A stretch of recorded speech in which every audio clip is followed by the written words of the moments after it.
সুন্নাহর আলো, কোরআন সুন্নাহ যেখানে, আলেম ওলামা যেখানে, মাদ্রাসা মসজিদ যেখানে, সুদ ঘুষ যেখানে। মাশাআল্লাহ, বুঝছেন তাহলে? আমি তো জোরের সাথে কয়নি খোলা আমি আছি সেখানে। আল্লাহ হেফাজত করছি ও মোরা, আল্লাহ মুগরে আল্লাহ বাঁচাইয়ে দেছে, হেইয়া ঠিক কি না? আল্লাহ হেফাজত করেন, বলেন আমিন।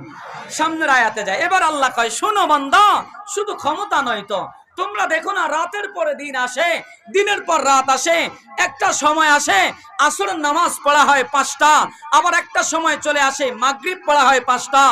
আমার রব বলে, শোনো, রাতকে দিনের মধ্যে আমি ঢুকাই, দিনকে রাতের মধ্যে আমি ঢুকাই।